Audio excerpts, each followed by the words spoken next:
Good evening, everyone. I'd like to call to order this special meeting of the City of Campbell City Council on Tuesday, May 5th, 2026. We will start with roll call, please. Thank you. Councilmember Lopez. Here. Councilmember Hines. Present. Councilmember Scazola. Vice Mayor Bybee. Present. Mayor Furtado. Here.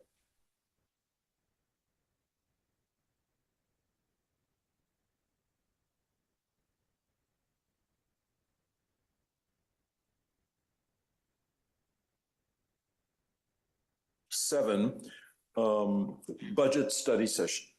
And I'll ask the city manager for the presentation, please.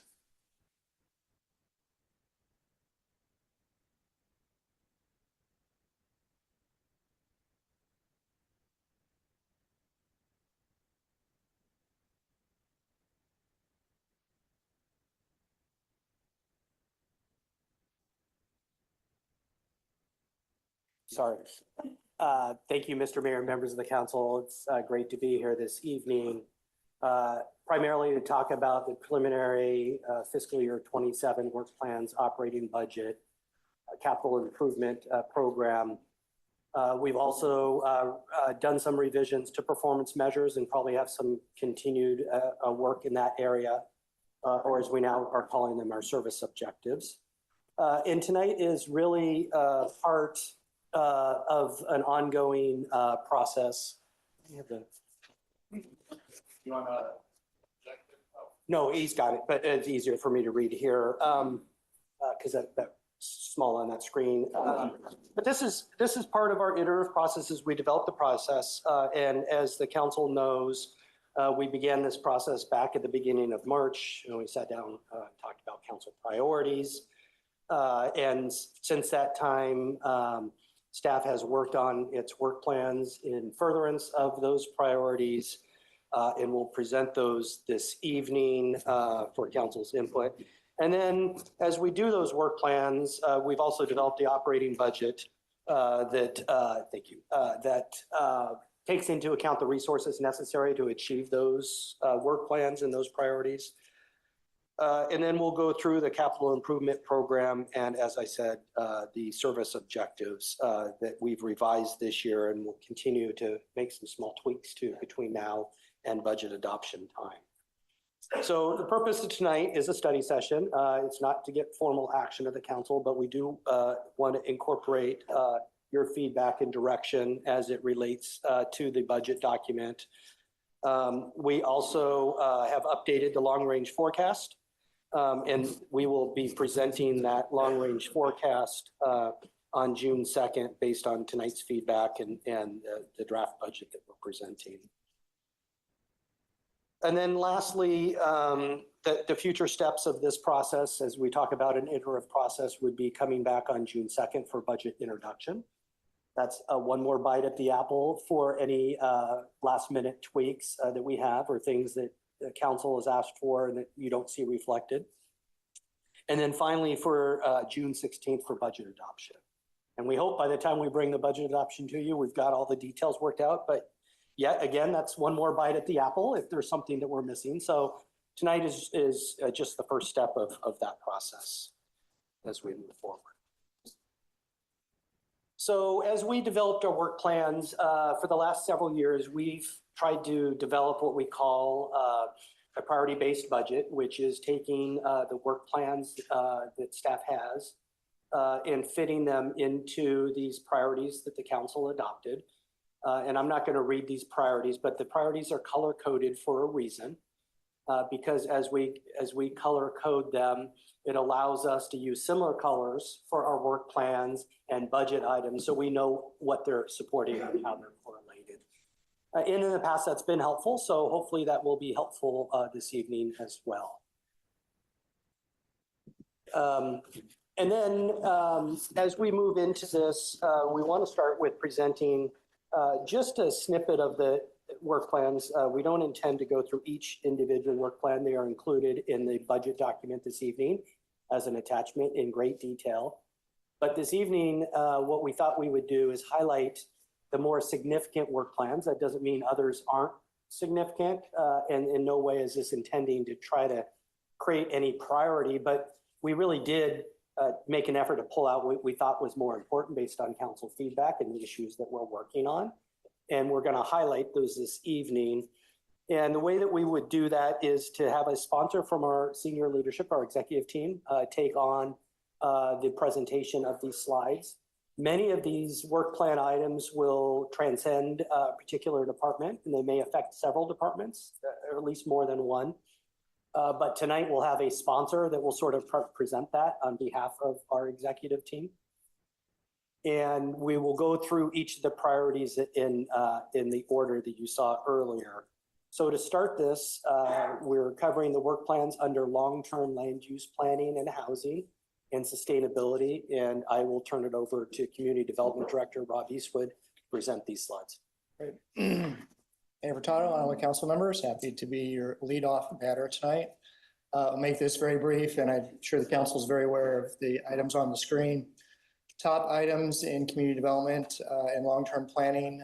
Obviously, we recently talked about SB 79 and per council direction on monitoring how that changes over the next couple of months. We'll probably be coming back to you for some options on how we implement that in the fall.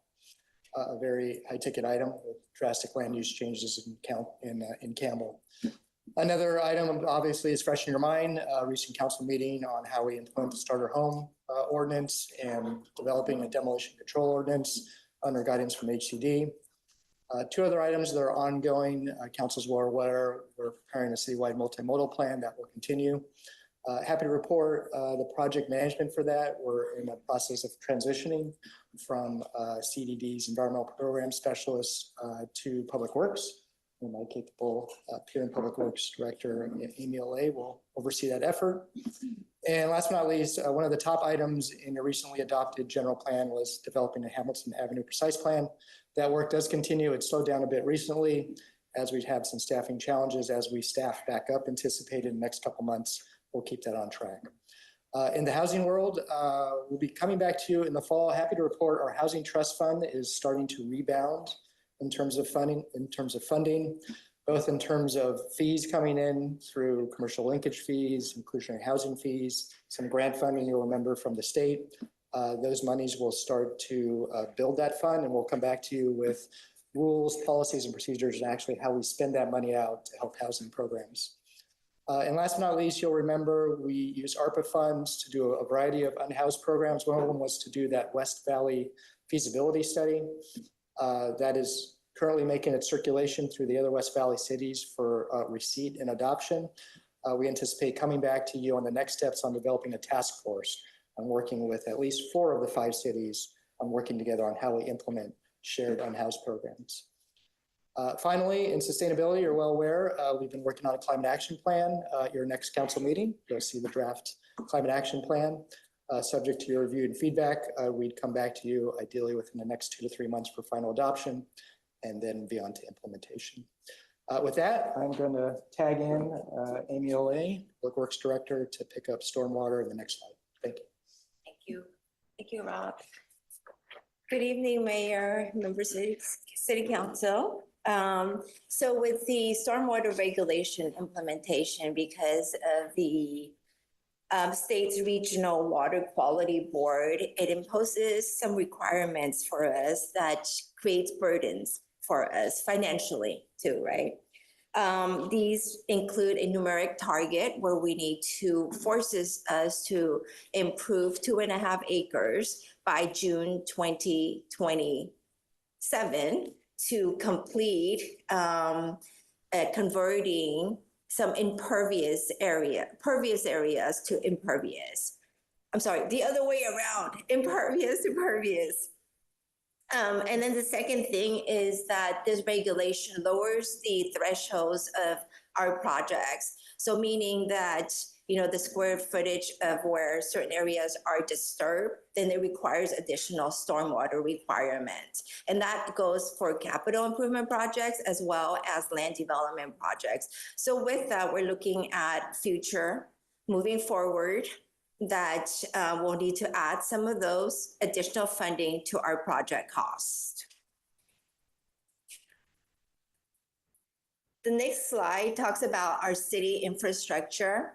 With the Measure O, we have with the library, happy to say that we're complete with that. But we do have the phase 2, and even before phase 2 of public safety building, I do want to say that we have the phase 1 of the police operations building that is almost to the end of it, construction. And shortly after that, we will immediately begin with the phase 2 public safety building, which is to improve the existing police building to incorporate some multi-purpose rooms for a multi-purpose conference room for City Hall, and as well as evidence facility. And the other item that we have is providing final reporting to Measure O Citizens Oversight Committee. So at the end of the project, we'll do that report out, but we do have a meeting coming up. I think we're preparing the numbers for an upcoming report out to the committee. And then the other item here is the gravel lot trash enclosure, the Civic Center sidewalks. That's the work that will take place after the completion of the buildings. So the library and then the police building, those are complete. And then with funds that are remaining that are not allocated to the specific Measure O, these are more of the share costs that we have. It's to improve the gravel lot for employee parking. And along with that, with the gravel lot is that we want to consolidate the trash enclosure that will service the library, city hall, and police building.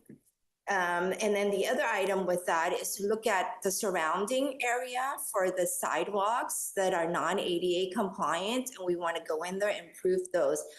Good news, a little good news there is that we did apply for, along with VTA, a affordable housing and sustainability communities grant that will help us in improving the sidewalks if we're successful in getting that grant. The next bullet point here, we have the city facility improvements, which includes the ADA counter improvements.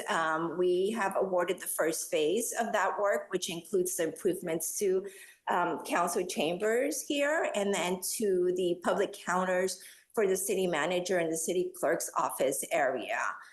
The work for that, we're anticipating that it will be in July. So we're still working through with the contractors, and it's really about when supplies are available.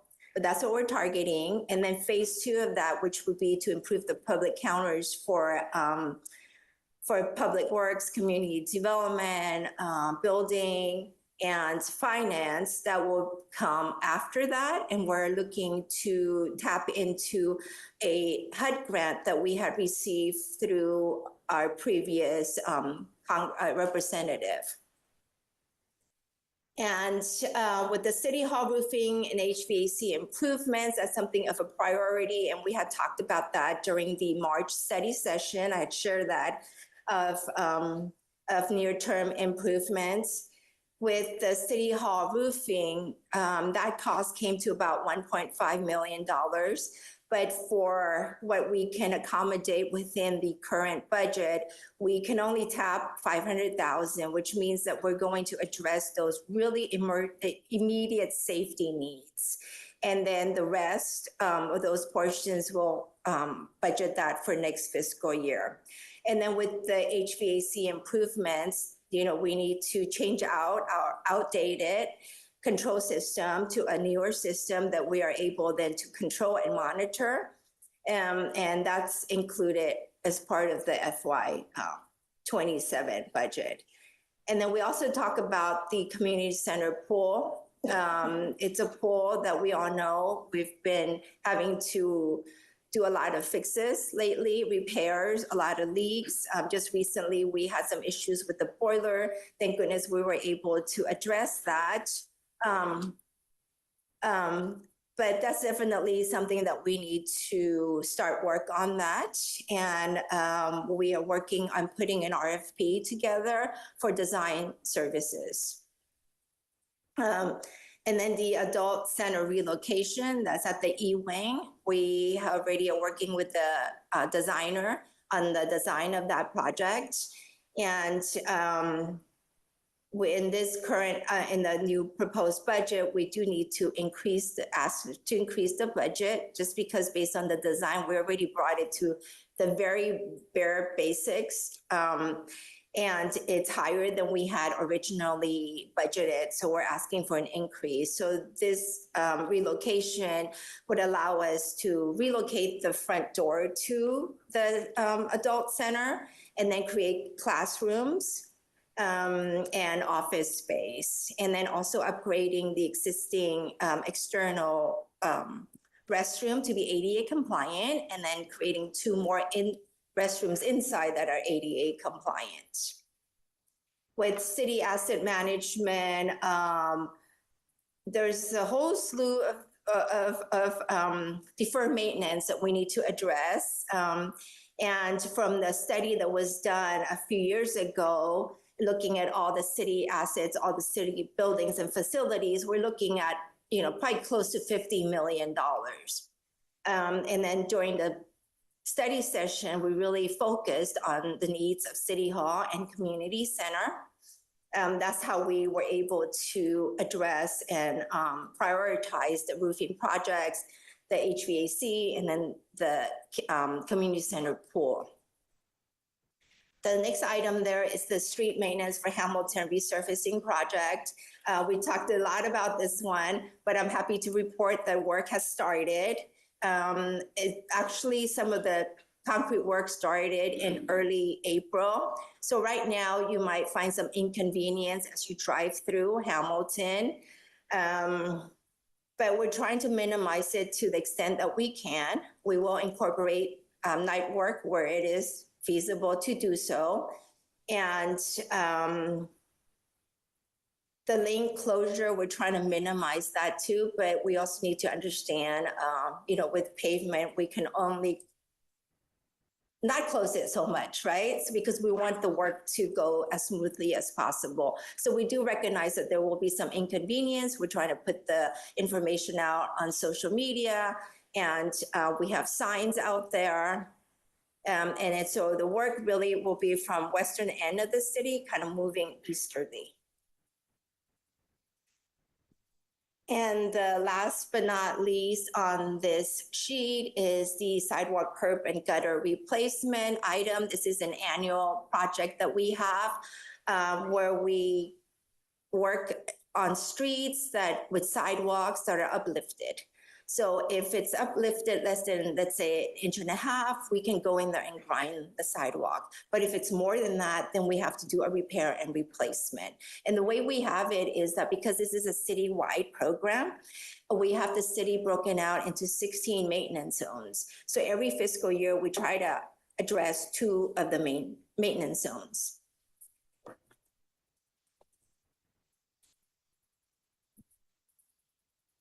Okay. That. Thank you. All right, I'm going to take the first couple of these bullet points, and then we'll transition to our finance director for the rest of these. As the council's aware, we're in open labor negotiations right now with all of our labor groups. And while those labor negotiations are anticipated to be completed at the end of this fiscal year, there's elements of those discussions that will carry on into next year as well. And so we've listed that here as an important work plan to work through that. And then it's not lost on this council that the Measure K litigation has continued to put pressure on the city, and that's part of the discussion this evening. And just for the purpose of the public, when we speak of Measure K, this is the half-cent sales tax that the voters authorized last year. And we've since been in litigation defending that decision by the voters. And we hopefully will be victorious in the end. I think as the council knows, the lower court has sided with the city on all accounts. And that process is now on appeal in the state appellate courts. And it's listed here because it's important not only to secure a good result, but to secure a good result as quickly as we can and to have access to those funds. And then listed here, also in the city manager's office, is economic development. And in the past year, council adopted an economic development plan, and we've started the implementation of it. It's important as we talk about budgets and deficits that we continue to focus not only on where we can cut expenses, but how we can grow our revenues. And economic development is one of those ways to do that. And when I speak about continued economic development plan implementation, there are several work plan items that are listed in the attachments of the staff report, and I'm not going to read them all. But there are things like strengthening key economic markets in districts of the city. It's advancing the implementation of the plan by targeted business outreach, retention business visits with business, continuing engagement with the brokers and building those relationships, and developing marketing material and our own developing better internal coordination on how we process things like business licenses. And we've realized over time that our processes have gotten very burdensome, and that isn't always good from an economic climate perspective. So facilitating those improvements. And then as importantly is working with small businesses. We haven't focused on small businesses in some time, and our economic development plan will have us do that this year, and looking at supporting them through technical assistance and workshops and networking opportunities. And then, as the council knows, this past year, we've looked at the downtown, we've looked at improvement districts and that funding mechanism, and we'll continue to work through that. And then lastly, as I talk about business license and those process, also streamlining our permit process by identifying barriers that businesses maybe come across. It makes a deal maybe go south because it's too complicated for them. And we're losing businesses that way. So it's trying to streamline that in areas that make sense to the city. And at that point, will turn it over to Finance Director Will Fuentes. All right. So I'll take I'll take the next a couple of these. So the first item is to address our hazards. It's to really go through our current hazards to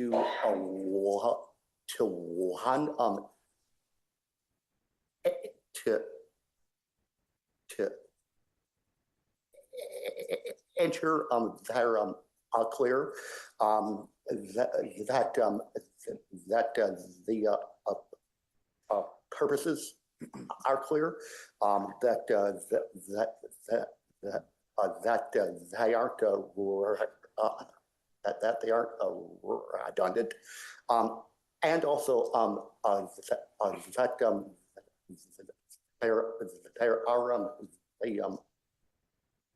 funds and plans to get each of our current measures up to targets. Spent down our econ flux reserve over COVID, and also our emergency reserve over COVID. So it's again to develop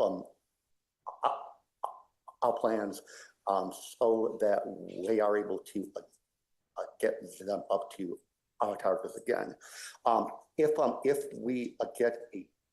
If we get a good outcome on K, and there's a surplus in the general fund, it is a way to get them up to our target again. But it's also is also to explore, are there other types of hazard accounts, either for IT, for buildings, that also could be helpful as well. The next item is to do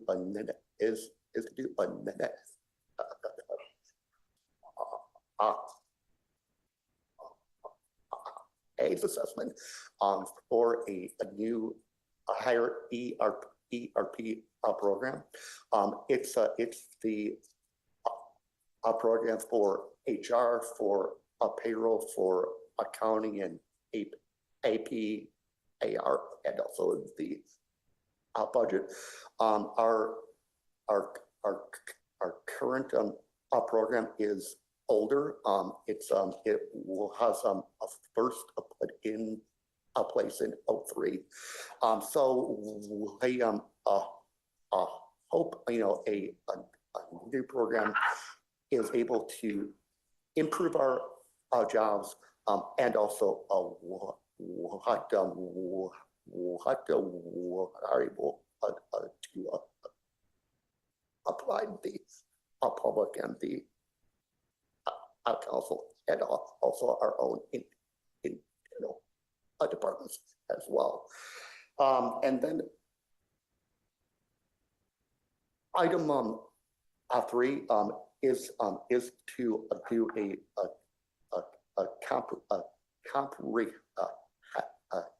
comprehensive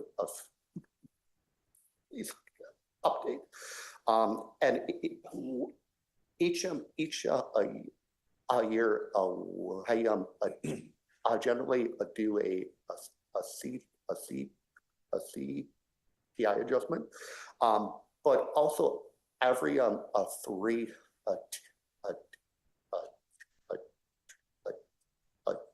5 years, it's also a cut in a best practice to do a comprehensive update that also does go through your current expenses and your structure, and helps to ensure that all of your fees and charges are able to cover cover expenses, and also the services that you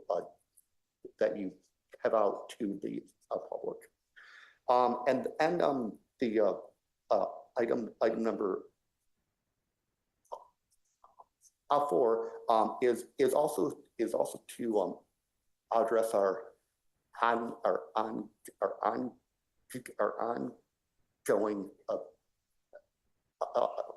ongoing budget costs, and to come up with plans to pay them down quicker. Under the council report tonight, you'll see that our costs and our payments to uppers that they increase each year. So if we are able to pay them down quicker, it will also increase our expenses over time. It will also decrease the interest that we pay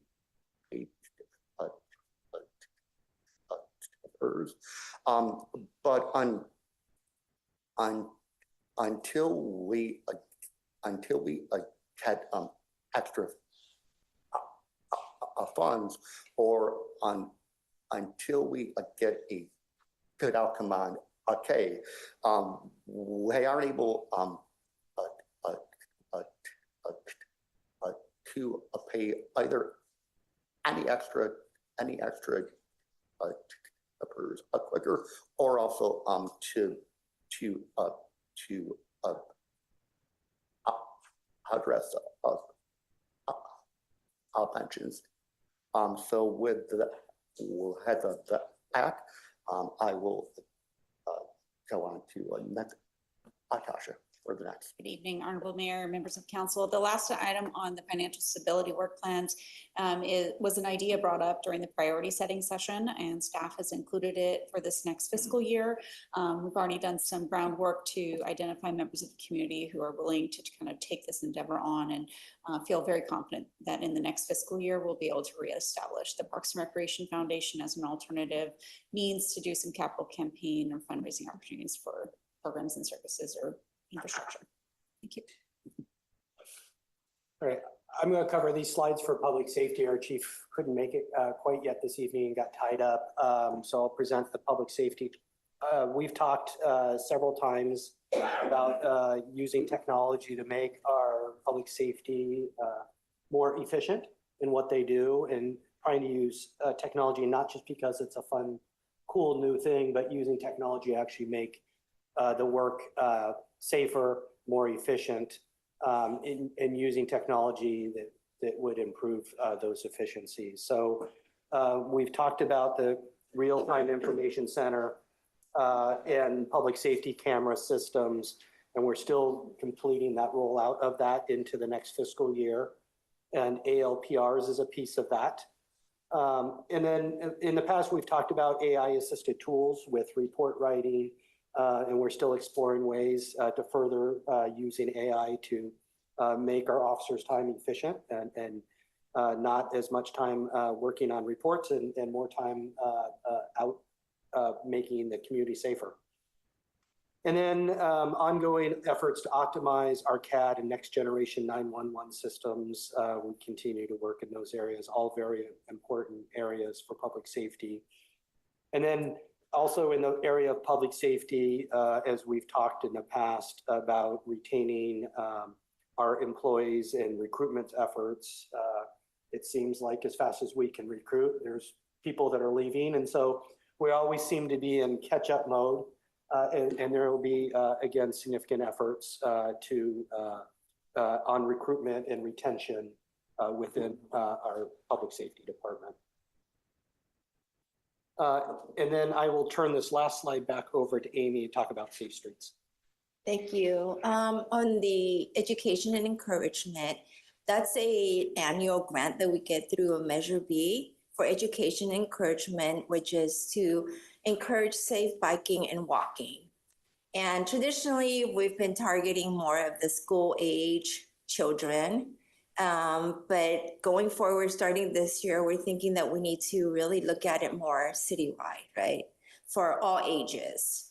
And so we're looking at different ways of connecting, maybe more messaging with the schools, but also working with recreation also, maybe with the adult groups, talking about mobility and safe access, as well as some wellness for the city employees. One of the things that we talked about is, and this is kind of fun, that we have the May Step Challenge.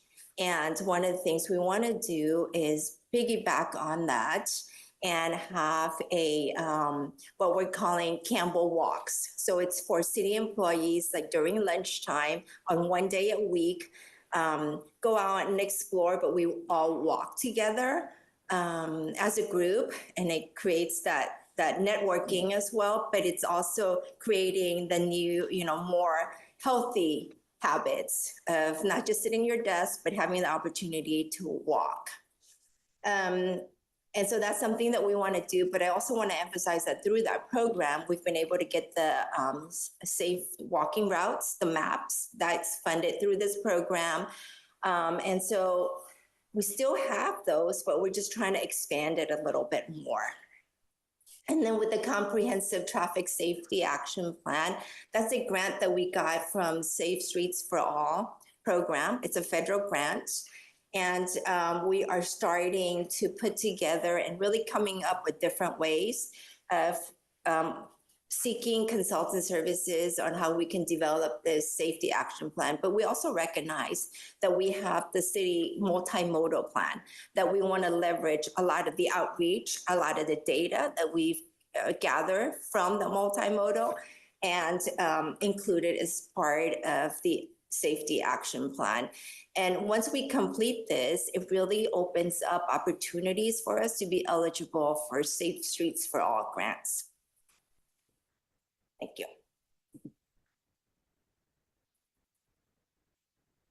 Okay, I'll take these next couple items. So the first one is we will be administering the 2026 general municipal election. This is for 3 council seats representing districts 3, 4, and 5. We do consolidate with the Santa Clara County Register of Voters office.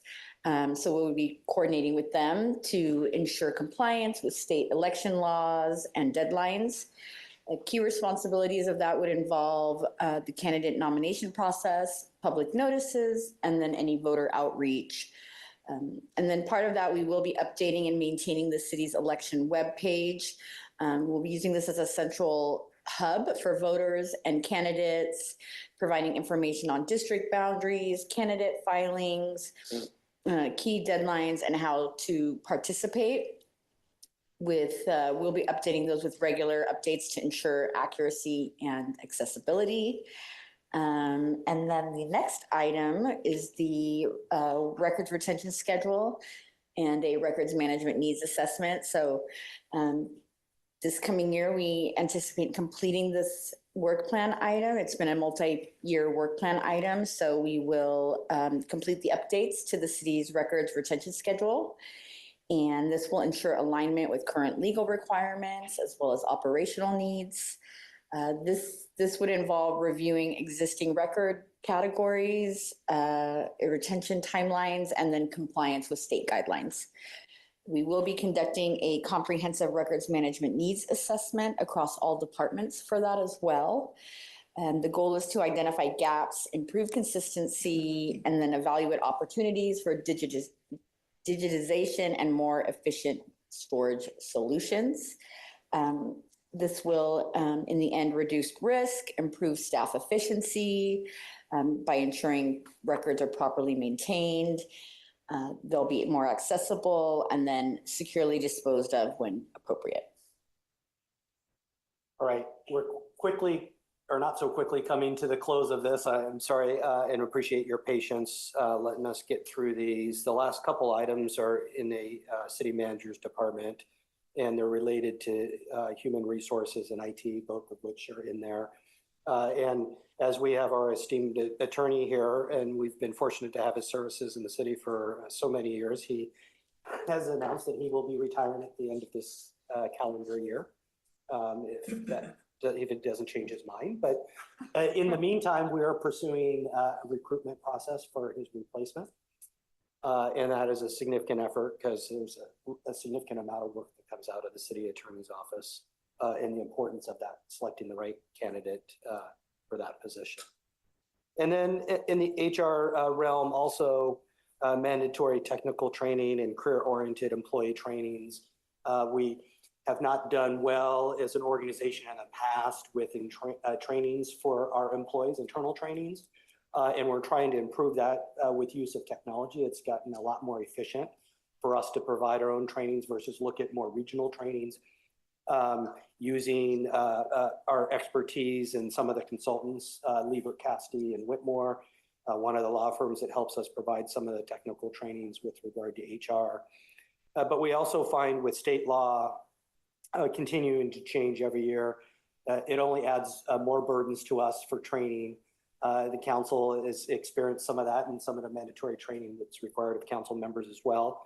But HR has taken this on, and not just the mandatory trainings, but looking at trainings of our management level and looking at career-oriented training, things on how to manage employees, how to do performance reviews, how to work with difficult employees, how to have those difficult conversations with your employees. Because as we promote employees from within the organization, it's important to provide them that training, not just assume that they've picked it up over time. And then lastly, with regard to AI, as I mentioned earlier, under public safety and the use of AI and technology to make us more efficient, there needs to be some guardrails there. And there's a lot of pitfalls with regard to usage of technology. And so as an organization, as we're embracing technology, it's important that we also set standards for usage. And that will be taken on by the IT division and the city manager's office. So with that, that ends our not so brief presentation on the work plans. I will stop there and either I or my staff would be glad to answer any questions of the council. Thank you, Brian. And thank all the members of staff for your presentations tonight. And as you had mentioned before, we have had opportunity to discuss a little bit some of the council priorities in previous sessions and talk a little bit about this. And now, of course, we're starting to focus down in terms of more specifics and eventually then get into the funding for these things. So appreciate that.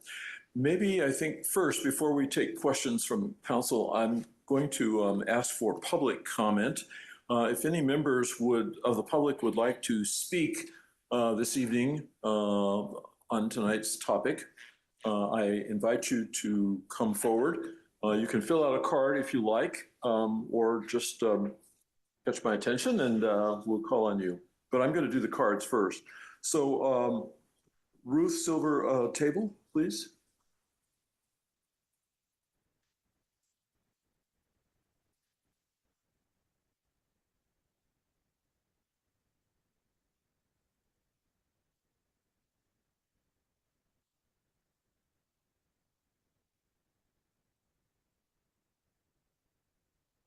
Thank you. Okay, thanks.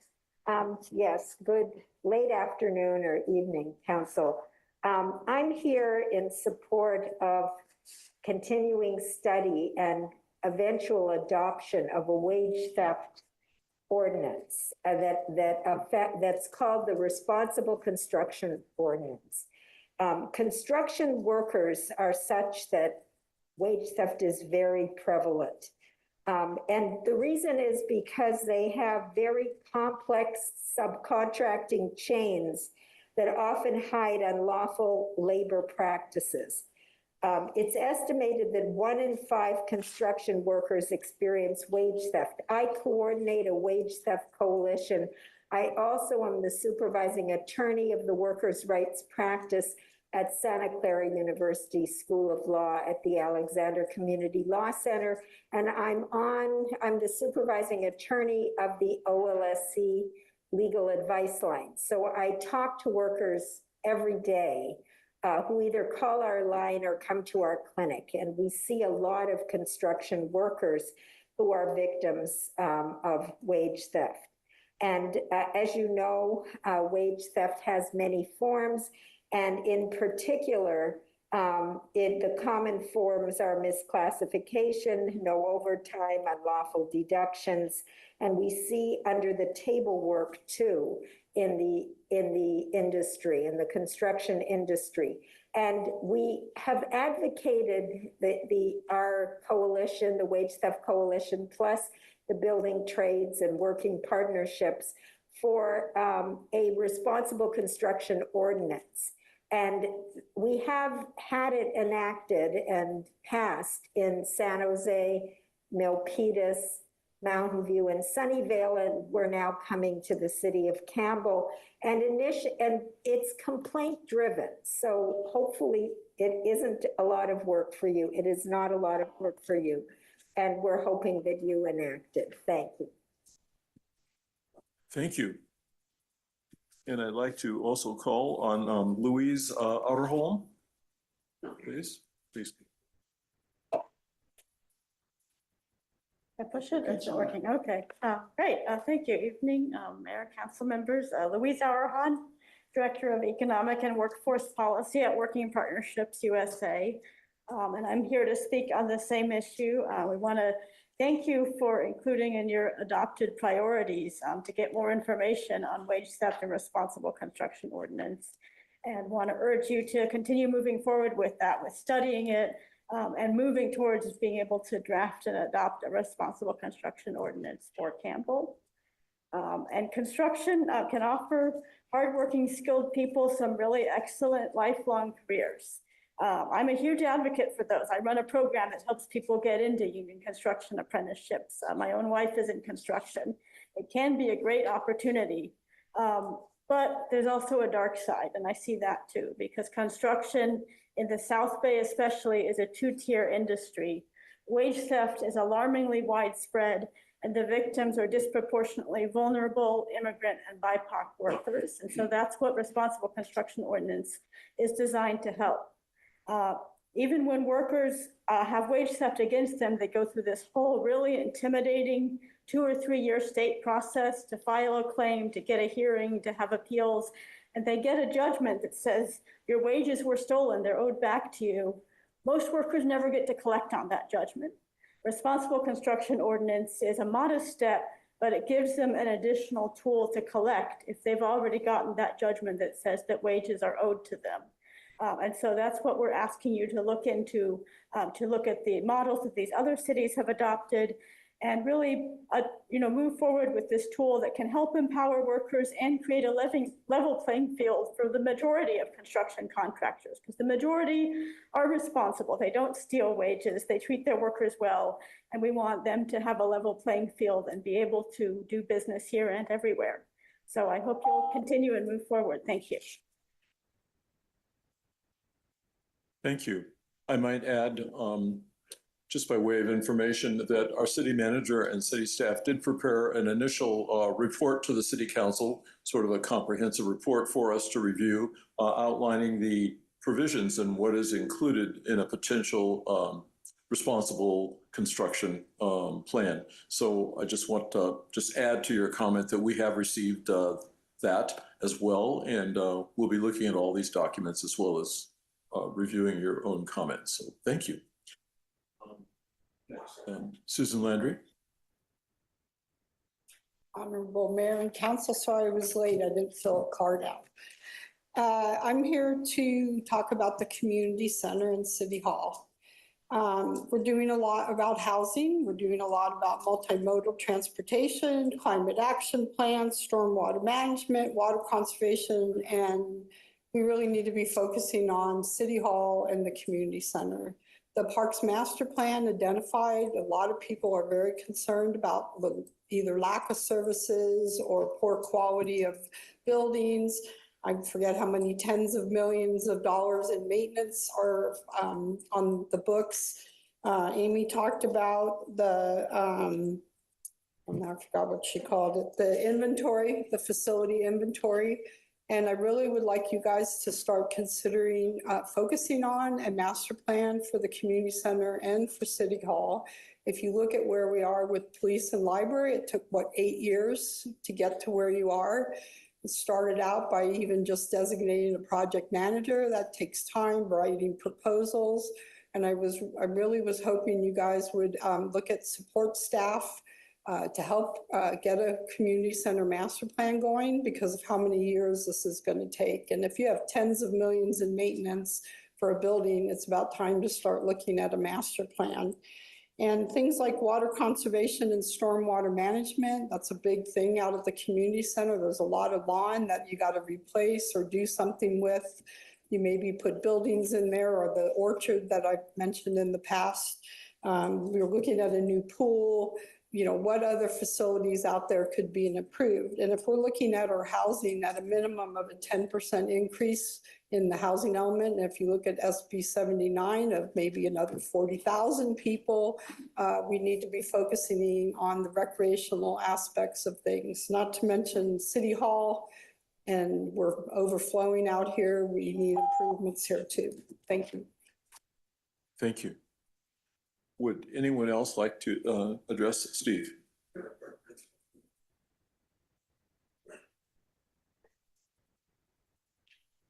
Steve Saunders, Campbell resident. Good evening, Mr. Mayor, Vice Mayor, council members. I haven't totally studied the staff report on this. I just scanned it. But I would really like to have a better understanding about the ramifications of Measure K.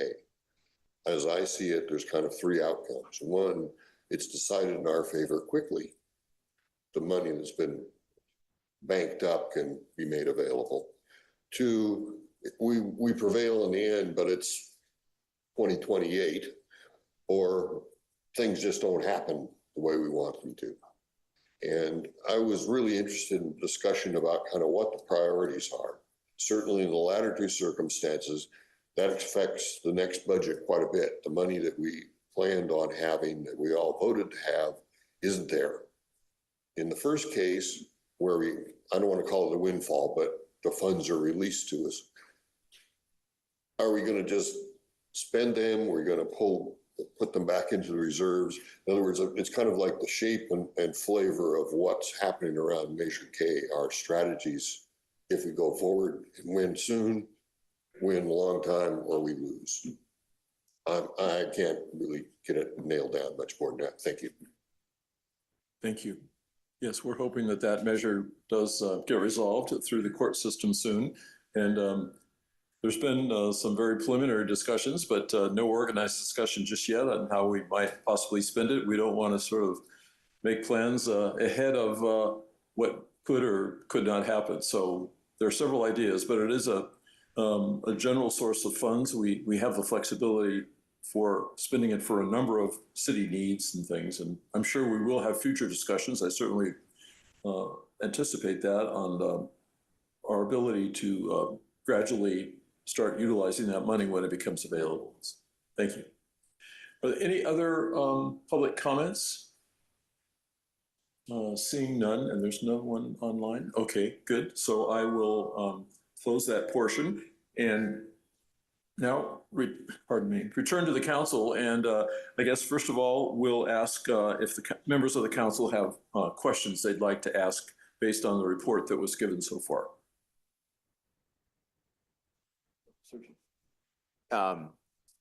Brian, I know, I appreciate, I know the memo went out regarding the responsible wage ordinance, the research, the meetings that you had. And I appreciate that. I've read that, and I know all the folks on the council probably have, but I'm just wondering if you could summarize for the members of the public just a little bit of your own of staff's analysis of the conversations you had and how you interpret that. Well, I think that, and I've met with the public speakers and we've engaged, so I appreciate them explaining to me in layman's terms. So that helped greatly. And I think they accurately described it. It's a mechanism that becomes an enforcement tool for those that have experienced wage theft in the construction industry in the past and have perhaps a judgment. It doesn't have to be a wage theft that happened in Campbell. It would typically, and I think I used the San Jose ordinance to share with the council, so you've seen that. In San Jose, construction projects over 10,000 square feet, privately funded projects, not public projects, are regulated by this. And it allows those wage earners that may have had a wage theft judgment in the past to present a claim to the city from an existing contractor that's working in the city. And the city would adjudicate that by giving the contractor an opportunity to respond. And then the city would make findings that would fall the enforcement on one of our departments, most likely the city manager's department, which we would then come up with a finding and we would withhold the occupancy of those permits, the final approval of those permits, until that judgment was satisfied. There's proof that that judgment was satisfied. So it just really becomes a enforcement mechanism. As I talked with the speakers here this evening, as it was described to me, there's other enforcement mechanisms. The state has enforcement arm for employment wage theft, but it's underfunded and understaffed, and so they don't have enough resources to do all the enforcement. So the city would be, from that perspective, picking up the enforcement that would typically be done at the state or federal level. It depends on the rights and how those were filed in which arena, but the city would become the enforcement mechanism for that. And I don't really have a flair for how many of those. Certainly it would add draw on our resources from other efforts, because if you're doing something, you're doing less of something else. I just don't know what the track record. I haven't done enough research with those cities to see how many complaints they get a year and what workload that would add to us. Okay. Did that answer your question? Yeah, that's a great summary. Those are my questions. Thank you. Do you want to, Terry? Sure. Okay. We're just going through questions and study and feedback. Questions right now. Yes, please. Okay. And then we'll do feedback later? Yes, afterwards, then Okay. we can give feedback and Okay. sort of continue the discussion. Okay. So I'm just honing in on this page 12, the one that jumps out, the $3 million deficit. So is that what we're looking at from is it $3 million that we're projected deficit at this time? If you can explain that a little bit, inclusive of labor. So let me start with that and work backwards. Nothing that we're presenting tonight includes any labor negotiations that's ongoing. Okay. We anticipate that we'll come to a conclusion, but with where we are with the budget right now, we haven't included those numbers. Okay. That's not to say that there won't be added costs. We anticipate there will be. Mm-hmm. And we haven't budgeted that in there. So we want to make sure that's clear. That will add to what the numbers are that we're showing here this evening. Okay. Okay. Right now, as we are describing in this budget, and the next slide's going to get into the numbers. Mm-hmm. So we'll explain that deficit. But right now, as we're sitting here this evening, it's a $3 million deficit, not including the labor negotiation. Okay. That does include already some vacancy freezes. It's about 1.1 million that we're recommending. So without those vacancies, it's really closer to a $4 million. Yeah. So we've already taken a big bite at that apple. Mm-hmm. That leaves us at 3 million, not including labor negotiations. Okay. I'll have my other comments after I guess there's more presentation. Sorry, I didn't realize there would be more. We're going to get into the nitty gritty of the budget numbers here in just the very next slide. Okay. All right. I guess I like that. So, all right. I think that will help answer your Yeah. Ann, did you want? No questions. I had a few questions to ask based on what was presented so far. This relates back to Public Works a little bit. With respect to the sidewalk project that is anticipated here for City Hall and some of the other sidewalk projects that we kind of plan for the year, I wonder if any of these might give us the opportunity to sort of meet some of the stormwater requirements for developing more pervious type sidewalks, if you will, to allow the water to seep down. Because where we're going to be putting the sidewalks, especially around City Hall, there is a lot of lawn there and so on. And maybe in some other areas too, that would work. I just wondered if some of that is a consideration that you might have. For sure, we are looking into where opportunities for us to meet the numeric target, but that's one area, right? That's a number that we have to meet to treat with stormwater treatment. But as we're working on these other projects, if we exceed a 5,000 square foot, if we disturb 5,000 square foot of impervious areas, we have to treat. So it's something that we would have to do regardless, right? And so when that happens, we're looking at park strips as an opportunity for us to do that.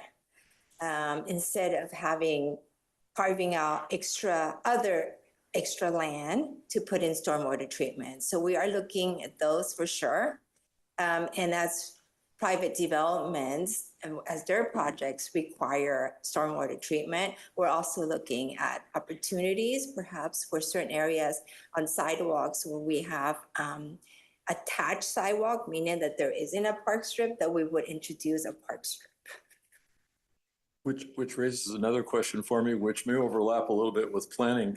One of the things that I have noticed is that we often have park strips. And of course, when they're first put in, they look great. There's a tree there or something along that line. Unfortunately, the tree dies or the strip goes into disrepair and you're stuck with a tree stump and no one seems to be taking care of that. I assume it's the homeowner's responsibility to maintain that.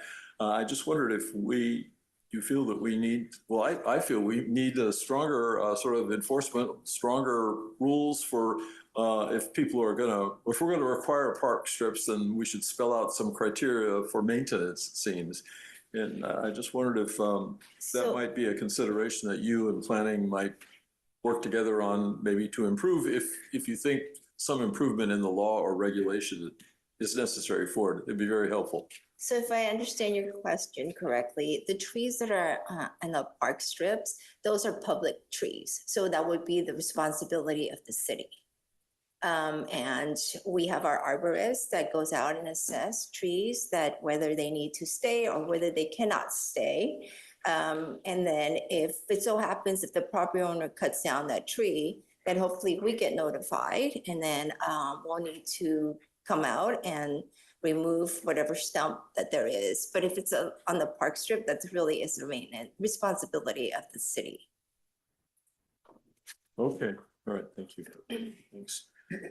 And I had another question. So Brian, you were talking about various enhancements in AI and so on. You know, I don't need to really tell you this or anyone else, but AI is sort of making a sort of a ferocious invasion, if you will. Many good potentials for using AI in the future. I just wondered if the city would need some kind of management AI committee to see how AI might be incorporated in various work elements of different departments to assist them, or do you feel the need to do that? I know we're doing some of those things already for police department in terms of their report writing and the assistance there. I just wondered if you felt there's a need to organize something for other departments as well. Yes, there is, and we've had these discussions at a very surface level at our executive team meetings with our senior leadership that involves all the departments. And we haven't flushed out what that really looks like, but we do anticipate the need to have some collaboration on that. So as we develop the regulations, we really want to understand from each department how they're seeing in their industry it being used and the applicability of it. So that we can enable it to be used for good things, but still put the guardrails. Okay, thank you. Just if I could just add one suggestion to that is that we're talking about AI right now. In 2 years, we're going to be talking about some other technology. So I would just encourage us to, if we go down that route, let's talk about it in terms of incorporation of technology. Not just AI, because it's going to evolve quickly. Thank you. And since you're also representing public safety tonight, I have a public safety question. You know, it was mentioned earlier about bike safety and so on, and I still think there is a problem here with high-speed bikes and riding all over sidewalks, cutting through traffic, and I just kind of feel that we need to address that if we can. I know the state has certain rules, and I'm not sure if they've precluded us from doing anything in that area, but I'm hoping that maybe PD and other departments might take a look at that and see if or what we might be able to do in that area as well.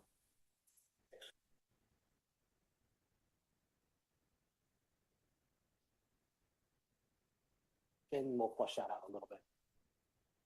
Can I make a Sure. comment in that regard? I think for staff, one thing I would do is through the legislative committee or League of Cities or other mechanisms to track the legislation that's going on e-bikes. There's probably at least a dozen major bill that all sorts of things, right? And they're not all going to pass, of course, but all sorts of things from requiring licenses to banning certain types, all kinds of things. And so I think whatever emerges, it's not going to be all of it, but I think with all the energy behind it, you're going to see some of it. And so I think personally, I share the interest in the issue, and I spoke to this at the priority setting session. I think at this point, maybe a wait and see approach to see what happens in the next few months in the legislative session would be interesting. But I share the concern. I think we're luckier here in Campbell than in some other cities where I hear real horror stories, and we have problems here. It's much worse in some other areas. So I would say maybe for now, state may actually give us new mechanisms for enforcement. We just don't know what that will be. Thank you.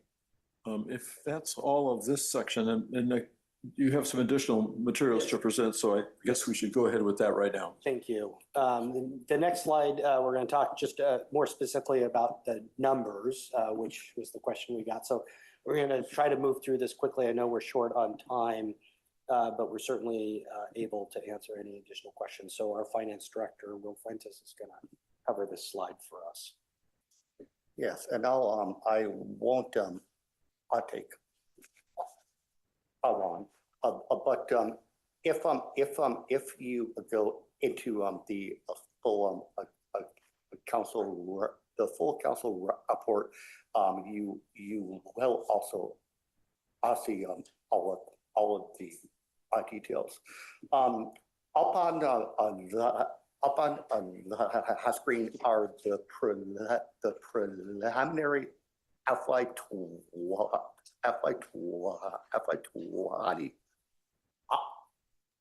7 general fund projections, and right now taking into account certain assumptions and also requests, our income is at the 71.3 million. Our expenses are at the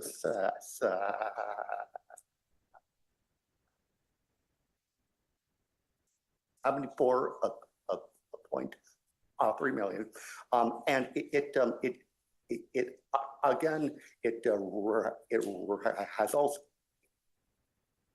and a deficit of about 3 million in total. It does take into account a accuracy freeze of certain jobs, either through the end of June, through the end of September, or December, or also March. When we return to council on June the 2nd, we will also show a list of jobs, and also the proposed timing of when each job could be filled, and also the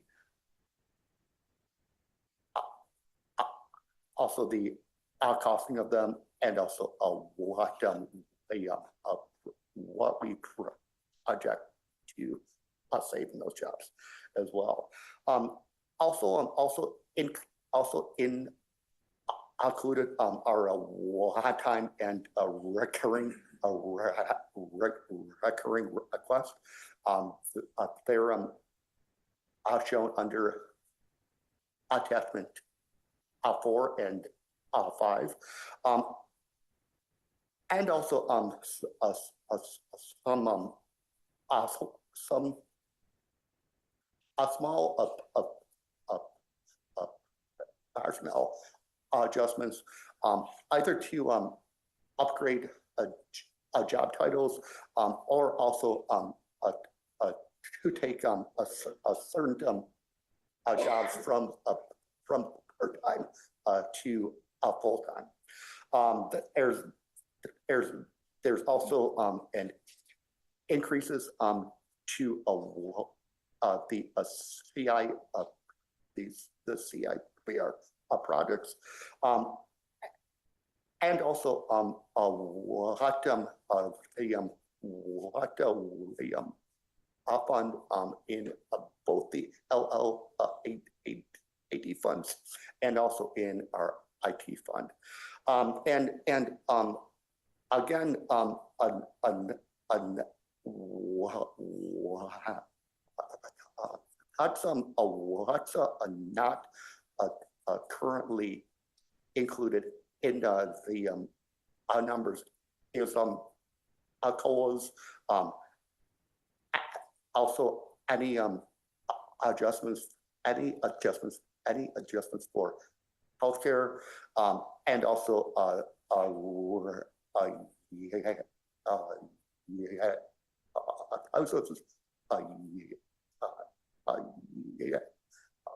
usage of our reserve accounts, and also anything from K as well. There are also other things that had affect our cost and also generate our deficit. It's our PERS HAL payments. They also show an increase. It's our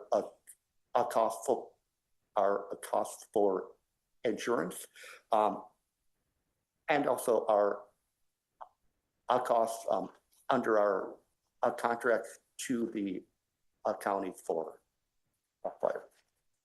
And with that, I will turn over to Ryan. Thank you. For the next one. So hopefully, Councilmember Hines, that answered your question. And it go one step further as we talk about correction strategies.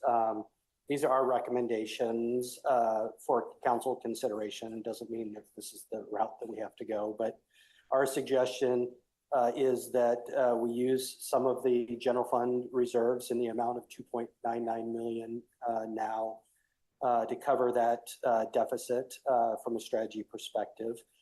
And I think anytime we talk about using reserves, we're very fiscally conservative, and the council always has been in the city. And I think that puts us in a position to have some funds available to us beyond the responsible level. And that's not to be frivolous. There's many expenses the city has to incur, but with our unassigned fund balance of about 18 million at the end of fiscal year 25, it's about 26% of our general fund expenditures. And when we talk about responsible level of reserves, the Government Finance Office of Accounting is the agency that really specifies best practices for these areas. And they talk about a 2-month of expenditure reserve, which equals about 16.67%. So you can see we have about 10% above sort of the accepted practice on expenditure reserves. And it wouldn't be my recommendation that we go right down to that bare minimum, because I think there's a level of comfort of knowing that we're still fiscally conservative in our approach. But it's our suggestion that there be some consideration for strategic use of those reserves. If we use the 2.9 million now, that we drop our reserve ratio to 22.2%, which is still above the 16%. Keeping in mind that there may need to be further adjustments once we complete labor negotiations. And as we said earlier, any of the results of labor negotiations is going to add to that $3 million deficit that we're describing now. In no case would we recommend going below the best practices of 16.67%, but we believe that there's some room there for consideration to allow us to buy ourselves some time with the Measure K litigation. We were successful in the lower court, and I think, we could say that there's X percentage chance that we're going to be successful, but I think in large part, we're anticipating success on Measure K. And if we aren't successful in Measure K, then we've got to cut $3 to $4 million out of the structure of the budget. That's the real answer. And we'll have to do that next year if Measure K isn't resolved. But the strategy, and this was asked by Mr. Saunders and the public, of what's the strategy with Measure K? If we're dipping into reserves now and using those, the strategy really is to use Measure K when those funds come due to replenish those reserves, not just at the level they are today, but to our target levels that we've been trying to get to for many years. Measure K was the fix on the revenue side for the structural deficit. It was going to fix this deficit for us and provide us some room to be able to start funding some of the deferred maintenance in our capital improvement projects. We talk about the community center, we talk about City Hall, but it's not lost on me or the council that just this last year we talked about the deferred maintenance on our street maintenance.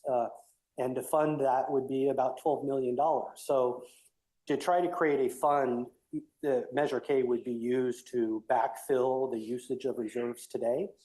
And it would be our suggestion, as we and the finance director talked about looking at those reserves, to relook at how we assign those reserves, relook at how they're used, and fund them at a level that makes the council comfortable using Measure K. And then to take a large portion of that remainder of Measure K in the proceeds that have been accumulating and fund the capital improvement reserve fund for City Hall, for the community center, for other capital projects. So that's our recommendation tonight, and we'll stop there and ask if there's questions or feedback on the council. We still have the capital improvement project to get through this evening, and that would be the last piece of it. So I'll stop and take questions there. Just one quick. Am I to understand that the preliminary number that you use there does include a preliminary estimate of what the potential labor negotiation costs might be? It does not. None of those? It does not. Okay. And just to give you, it does not, and my microphone was off, it does not include any labor negotiations. And, I've met with all of the labor groups and staff. I've met with the council individually.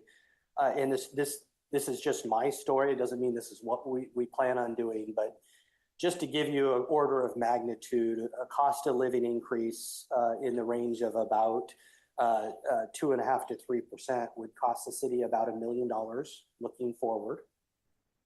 And one of the things that we're open to discussing in the labor negotiations is what to do about the past year that we've asked all the labor groups, and we've extended their labor deals for a year, 6 months for POA, and with no increases in those extensions. And we have expressed a willingness to consider what to do to make the employees whole there.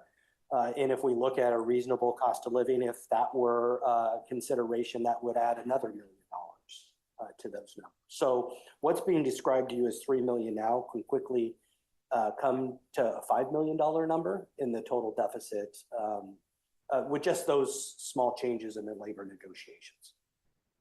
But those are unknown now. So as we continue to reiterate this budget, as we come back with introduction, we'll have a firmer idea of what those numbers may look like. Questions or comments by council? Review? Brian, I'm sorry, because my computer just died, so I wasn't able to pull it up, but how are we doing on the revenue side? Roughly speaking. Yeah. I think generally. Any trends that we're seeing? I know in the past for budget updates, we've had that. Yeah. Generally speaking, property taxes are number one revenue generator, and that's tracking where we thought it would be, slightly, I think, above where we thought it would be. Will's pulling this up here for you. But the area that continues to be concerned is in the area of sales tax. And while we're increasing our percentage of the sales tax that's collected with Measure K, overall, over the past several years, sales tax has slowly been declining. And so that is a trend that we've seen. And then the other transiency occupancy tax, we continue to make small improvements there. We're not 100% recovered with where we thought we would be after the pandemic. But that's held fairly steady. It's a lesser percentage of our overall revenue, but property tax being the most encouraging and the largest source. Okay. I won't take up too much time for this, but I think something to think about is even if we are successful with Measure K, if the receipts are softer than what we originally anticipated, if sales tax doesn't come back or maybe does come back and there's a downturn. So I just throw that out there because as we're having these discussions, and it's obviously going to include some use of reserves, and as we have future discussions about potentially increased labor costs, I think we want to be very careful in making and encumbering in advance too much of what we think will come in with Measure K, if some of that could be lower in the future than we hope for. So just why I bring that up. Yeah, and I will just say on that note, I appreciate that, and I think that's a correct assessment and conservative approach. What we've been tracking thus far for Measure K is tracking with what we thought it would be in the generation. Overall, the trend has been softer, but we sort of took that into account when we projected the Measure K fund. So I think right now we're consistent with where we thought we would be. Yeah, I just want to maybe counter that a little bit, but really support what Councilmember Lopez is saying. I did look at the numbers. I was actually going to make this comment more that originally in the Measure K, we were looking at a 7 to 8 million revenue for sales tax, just the Measure K portion, not the overall portion.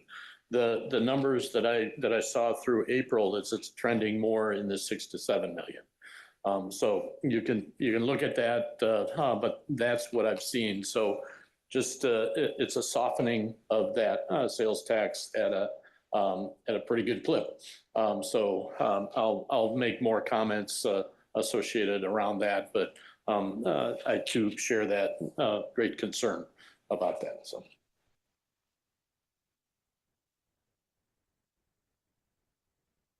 We're in questions, right?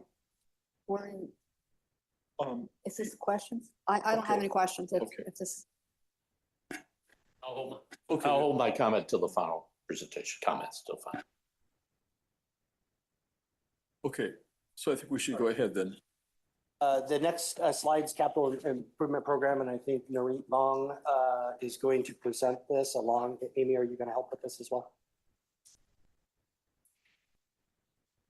Good evening, Mayor, Council Member. My name is Narit Bong. This is the Finance Director for the city.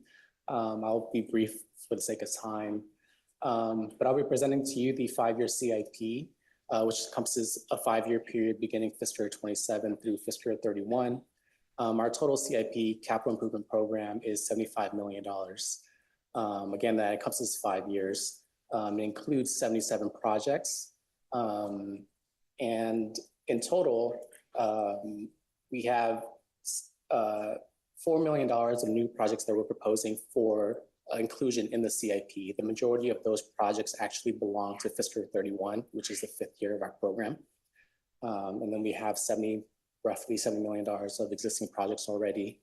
A good portion of that has already been underway, as we call them, as carryover projects, and the remainder are existing projects that are to be started towards year 2, 3, 4, and 5 of our capital year program. With regards to the new capital projects, of that $4.2 million, $2.6 million of it is for our annual street maintenance program for fiscal year 31. We also have 2 additional projects that are a little larger for fiscal year 27. And those projects are related to the Hamilton Avenue Highway 17 bicycle overcrossing project, as well as the ITS Mobile and Safety Phase 1 project. Both of them are funded by external funding sources and not CIPR. Our projected expenditures for fiscal 27 as it relates to capital projects is $6.9 million. Of that amount, $1.5 million roughly is coming from the general fund, and the remainder of that 6.9 is actually funded by external funding sources. So that's grants, gas tax, park fees, and other revenue sources that we have outside of the general fund. Staff also wanted to provide changes to the CIP compared to what we provided to the council last fiscal year.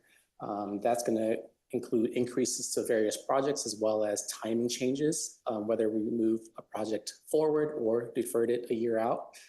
And so the list of these projects here, the first one being the city facilities roof replacement project. Staff is proposing we increase that project by $1.3 million. And that's specifically to include additional out-year funding for the city's facilities and roofing. So specifically fiscal 31 and 32. And that additional increase would potentially be funded by CIPR in the out years. An additional increase is also to the Civic Center Improvement Shared Cost Project of about $116,000. That's to fund the personnel costs of our project manager for half a year. And that will be funded by investment income that we receive from grants and bond proceeds. We are also requesting an additional increase to the community center pool replacement project of $100,000 for design costs. That would be funded by park fees. And then we have additional miscellaneous increases to a few other projects. And last but not least, we have a requested increase of about $944,000 for the renovation of the E-wing and relocation of the adult center at the community center. With respect to timing changes, there are two projects in which we moved forward and moved back. The 2nd Street parking garage fire alarm panel replacement, we moved that project forward from fiscal 28 to 27, just based off of priority and necessity.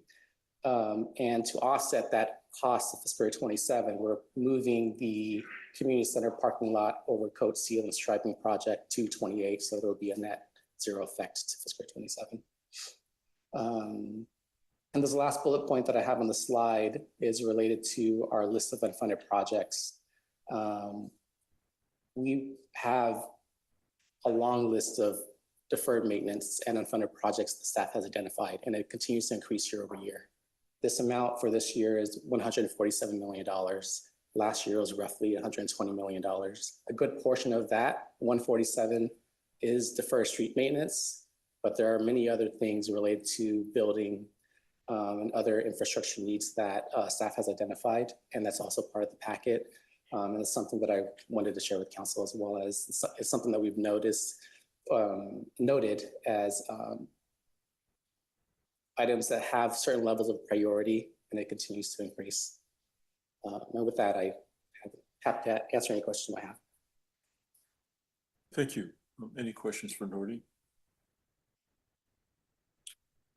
I guess you're ready for discussion now, or you have another presentation?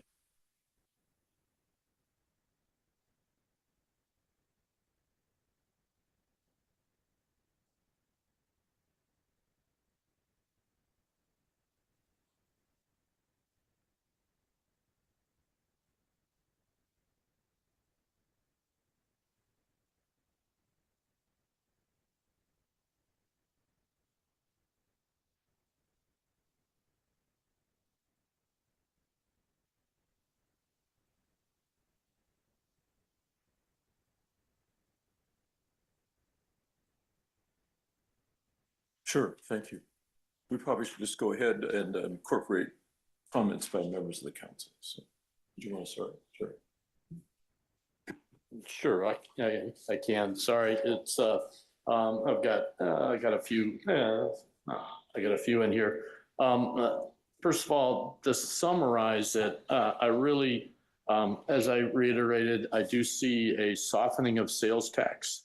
And that's just, I was just looking at Measure K. So I think it's a concern in that. And I don't believe, I'm not an economic, so I'm not going to project that it's a softening in the overall economy. I'm just saying it's a softening in our sales tax revenue that we're seeing.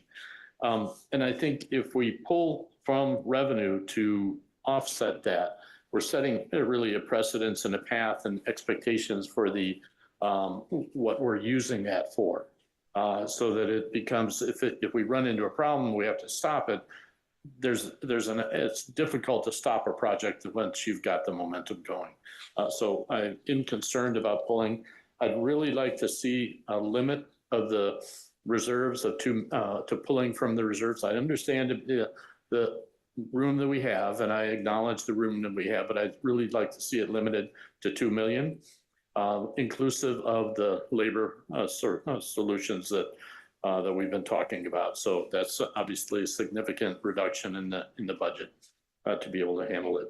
And so I've got a couple of suggestions in there. My number one pet peeve is the 200K payment to San Jose for 0 services. I'd like us to declare public works and PD impact for San Jose residential high rises on Bascom, and eliminate the 200K payment to San Jose for no services. So that's a minor one, but it's our Campbell Village pet peeve. She's clapping for 300 houses. So beyond that, realistically, we need to come up with a $3 million budget to be pulled. Staff, as I reiterated in talking about the measures, performance measures, staff, you're in the best position to do it. So the ideas that I have here are really looking at it just kind of what I'm focused on is big numbers. So I'm picking on the big numbers. So I'd really like to see us look at more of adding public works and PD fees for all new construction and support for the population beyond the boundaries of the development. We got to avoid the Morgan Hill. I think it was Morgan Hill that got exposed on that and got called out from the federal government. But we're seeing construction being done, but the outside of the boundary of that construction is significant impact on the population. So I'd like to see us talk about fees to be able to manage that. And then again, just picking on big ticket items on this last page that you had of the 4.6 million on the recurring, maybe the Axon contract, we could look at postponing or renegotiating the Axon contract. Unfortunately, Chief's not here, but really looking at being able to do that, maybe make it a 5-year contract or whatever, or after the Measure K.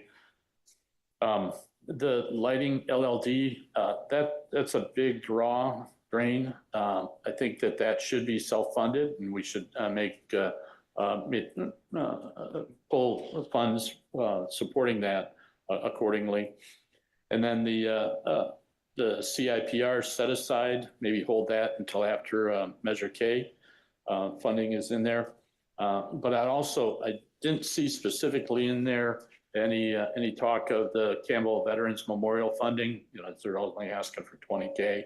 And the firehouse improvements specifically, it might be buried in one of the components, but I think that we want to be able to focus on something along that sort of line.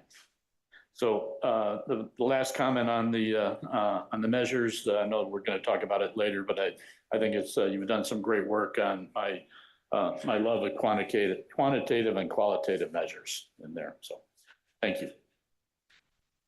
Thank you. Who'd like to go to Sergio? Yeah. I'll try to summarize and be pretty succinct. I'm generally in line with the staff recommendations at this point.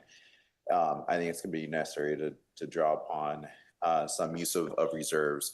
I think the work plan item is appropriate, and I do, after getting back more information in the memo, do support the request that public commenters made for the responsible wage ordinance. I think the fact that it's complaints-based has addressed potential concerns I had when I first requested information back at the priority planning session about potential staff impacts. I think that'd be relatively light, given the following conversations that, as I understand it, that staff has had.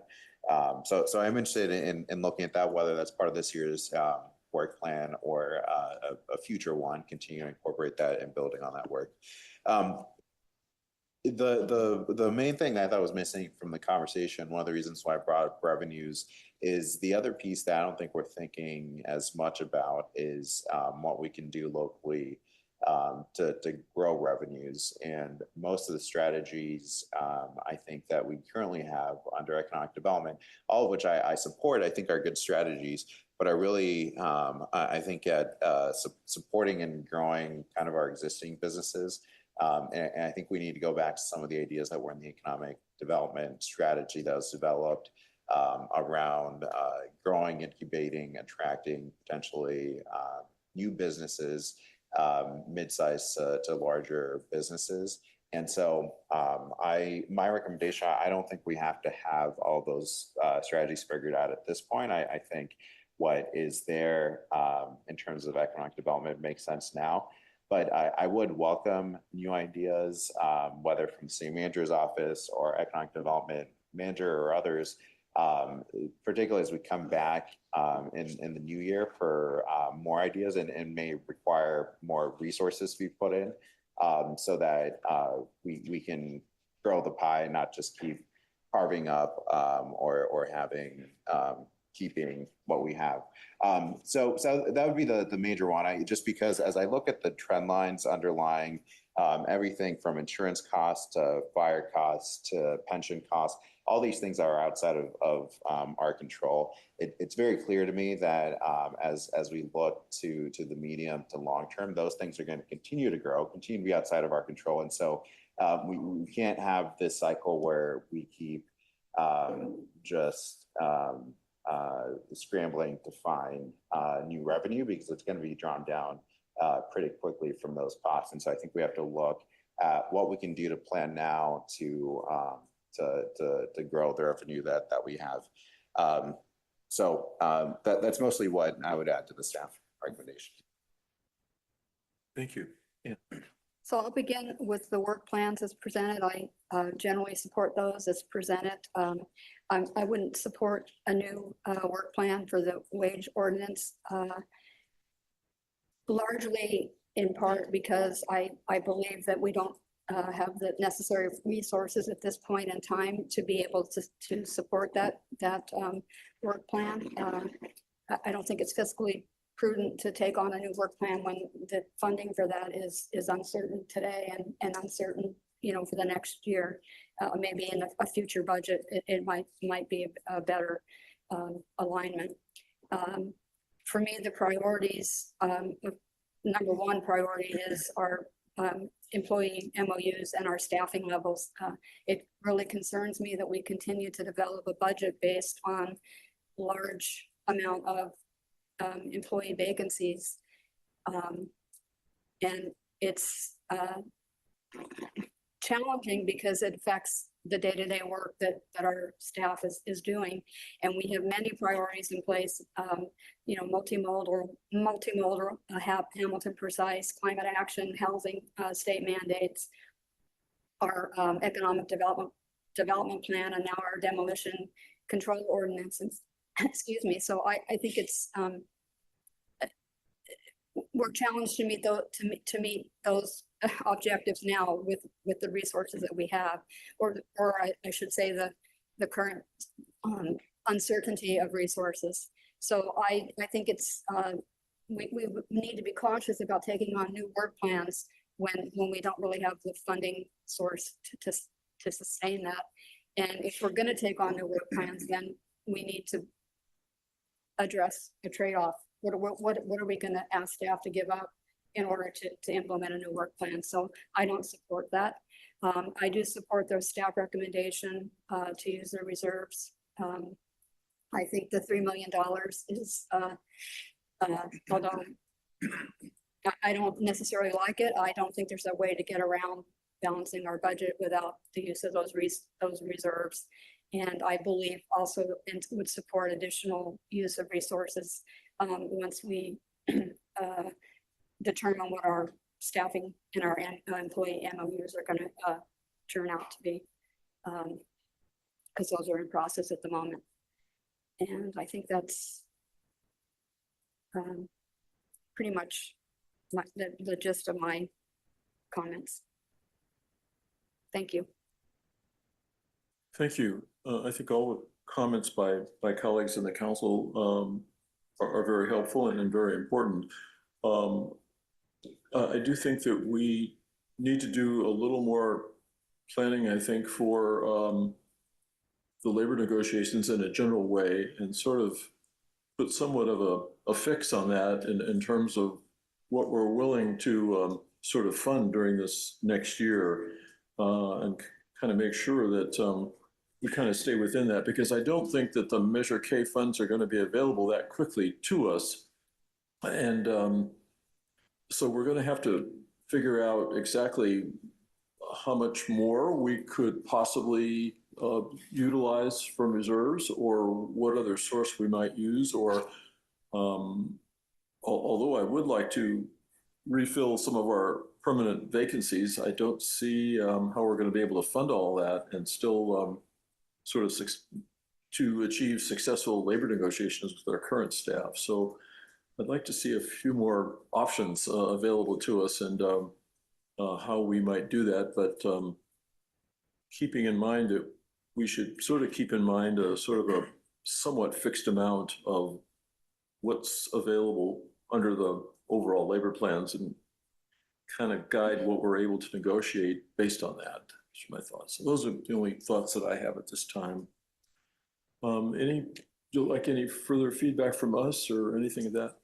No, we appreciate your patience to listen through a long presentation and give us your honest feedback. We appreciate that, and we look forward to the June 2nd. Likewise, I might say I'm sure that we all appreciate the work that you've done, months in advance of this presentation, and trying to make the numbers and the projects, fit together. What are the most important projects, and what are the biggest costs, and things of that nature. So I know the staff has worked very hard over a long period of time, as we have continued to deal with a number of other more urgent and ongoing issues that take your time away from that and cause us to focus, rightfully so, on more urgent things as they come up. So thank you. With that, we'll be able to take a short break here. I'll adjourn this meeting. The regular meeting of the City Council will start at 7 p.m.